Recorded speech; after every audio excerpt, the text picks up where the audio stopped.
Hello भाई, यहाँ प्रश्न है त्रिभुजों की भुजा नीचे दी गई, निर्धारित कीजिए कि त्रिभुज समकोण त्रिभुज है। इस स्थिति में कर्ण की लंबाई भी देखिए 50 मीटर, 80 सेंटीमीटर और 100 सेंटीमीटर। तो देखिए यहाँ से अगर मैं इस प्रश्न का मुख्य अवधारणा देखूं, मुख्य अवधारणा, तो देखिए हमने पढ़ा था कि किसी त्रिभुज में यदि एक भुजा का वर्ग अन्य दो भुजा के वर्गों के योग के बराबर हो तो पहली भुजा के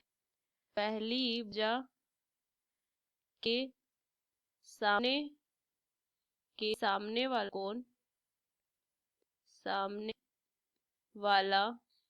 कोण 90 डिग्री होता है।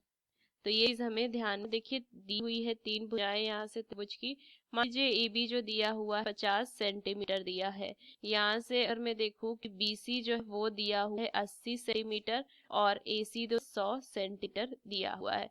तो अगर मैं इसका वर्ग करूं तो 100 का वर्ग करेंगे कितना, 2 जीरो, तो ये 4 जीरो आ जाएगा, मतलब कि ये 10,000 आ जाएगा। इस तरीके से अगर मैं बीसी का वर्ग करूं तो 80 का वर्ग करेंगे तो कितना हो जाएगा, ये 8 का वर्ग 4 और ये 2 जीरो। उस तरीके से अगर मैं ए बी का वर्ग करूं कितना मान आ जाएगा, 50 का वर्ग 5 का 25 और ये 2 जीरो। अब यहाँ से अगर मैं ए बी का वर्ग जोड़ में बी का वर्ग करूं तो 64, 100 जोड़ में 2500, इनको जोड़ूं तो कितना हो जाएगा, 009 और ये कितना हो जाएगा 8।